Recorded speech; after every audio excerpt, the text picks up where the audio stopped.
A Week in the Woods, Chapter 2, Leaving.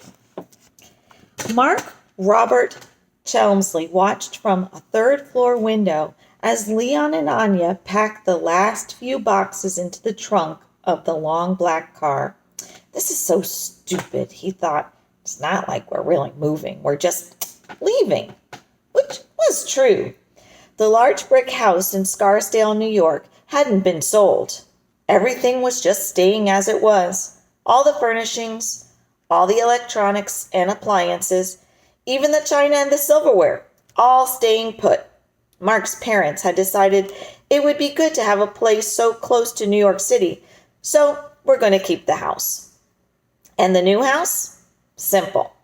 The new house was already remodeled and redecorated and completely furnished.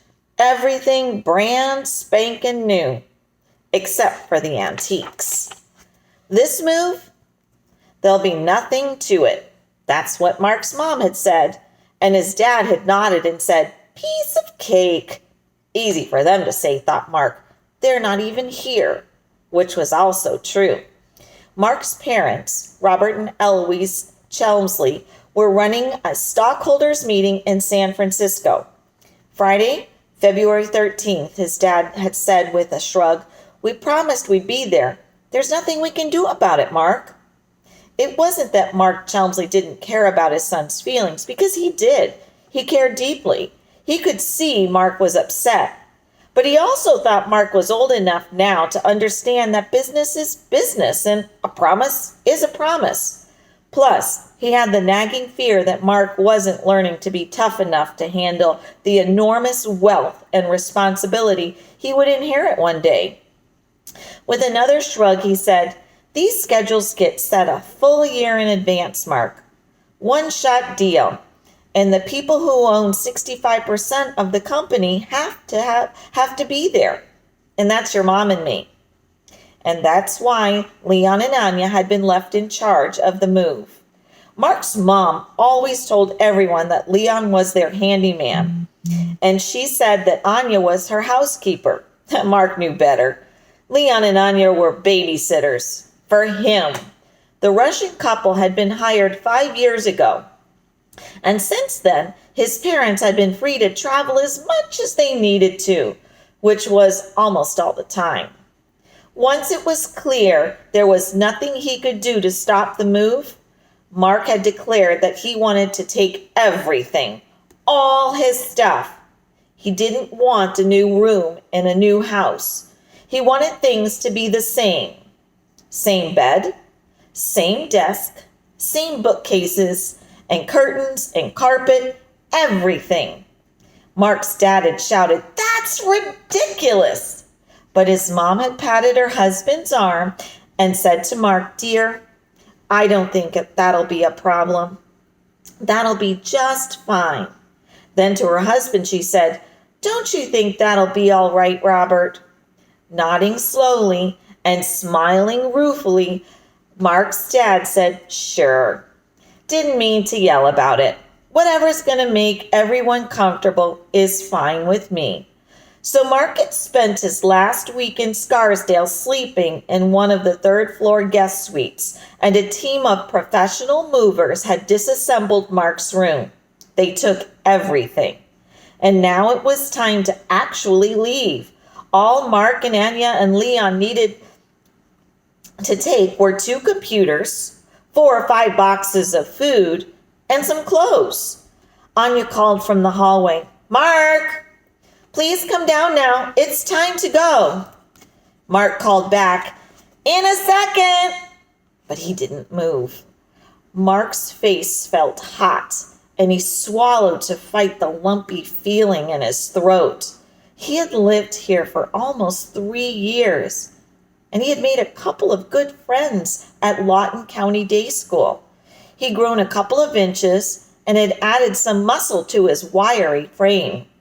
Now he was leaving, right in the middle of 5th grade. Next year, he probably made it on the 6th grade lacrosse team. Maybe the soccer team too. Except it had already been decided that he would finish out 5th grade at a public school near the new house. in New Hampshire. And then the next year, he was going to start 6th grade at Runyon Academy in New Hampshire. Might as well be on the moon, thought Mark. Mark had been all over this before. Like, why move now in the middle of February with less than half of 5th grade left? His dad had said, simple. I just bought a company up there near Lebanon, and I want to get the family moved in before the end of the first quarter. There'll be some nice tax breaks if we establish residency in New Hampshire. His mom had quickly said, it's not that, sweetheart. You'll have just gotten back from the February vacation, and we've arranged to have the new house ready then. And February is going to be the most convenient time for everyone. That's all. You can make a nice clean break with your old school, and it'll give you a chance to settle into the area before you go off to summer camp. Settle into the area, thought Mark. Right, like some hick village is going to be my home sweet home. Once I start at Runyon Academy, I won't even be there for more than a couple weeks a year. Mark had already checked the map by then. The new house was more than 60 miles north of Runyon Academy, much too far for driving to school and back every day. So from 6th grade on, Mark would have to be a boarding student. That had already been decided too. It'll be good for you, Mark. I know it was good for me. It'll help toughen you up a little. That's what his dad had said about the boarding school. There hadn't been any discussion about that, or anything, not with him, because when it came to Mark Robert Chelmsley and his future, things weren't discussed. They were decided.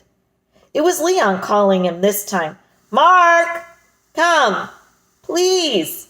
Snow is starting, and it's a long way. It's time now. Mark didn't answer. He had no reason to hurry. He walked slowly down the front staircase to the 2nd floor and into his empty room. Bare walls, bare hardwood floor, empty closet. He went to the window that faced the backyard and raised the shade for the last look.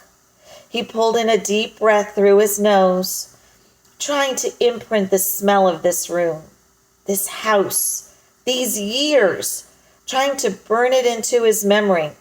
They had been pretty good years, and he wanted to remember everything exactly. But he knew he wouldn't. In a year or so, he wouldn't remember this home any better than he remembered the house in Santa Fe, or the big apartment in Paris, or the brownstone in Manhattan. As he turned to leave, something on the floor caught his eye. It was a penny. He picked it up and looked at the date. Same year he was born. He thought, a lucky penny. Then he laughed at himself for thinking something so stupid. Right, because all the lucky kids get to leave a great school and all their friends and go live out in the middle of nowhere. Mark pulled his arm back to toss the penny into his empty closet, then stopped. He walked slowly around to the edge of the room. He paused next to the tall iron radiator by the other window. Mark bent over, put his shoulder against the radiator, and pushed. It rocked just enough. Out loud, he said, "This'll do." His voice sounded hollow in the empty room. He pushed again, slid the penny under the front right leg of the radiator, then let it settle back. The penny was completely hidden. It's like a time capsule, he thought. Proof that Mark Chelmsley lived the best 3 years of his life right here. Then Mark ran out of his room and down the front staircase. He pulled the heavy front door shut with a thump, trotted over to where Leon waited for him, and jumped into the back seat of the Mercedes. Leon shut Mark's door, then climbed in the driver's side, fastened his seatbelt, and started the engine. Anya turned around in her seat to smile at Mark, but she knew better than to say anything. She knew what it was to leave things behind. As the car swung the wide arc of the brick driveway and then turned onto the road, Mark didn't look back. Next stop, New Hampshire.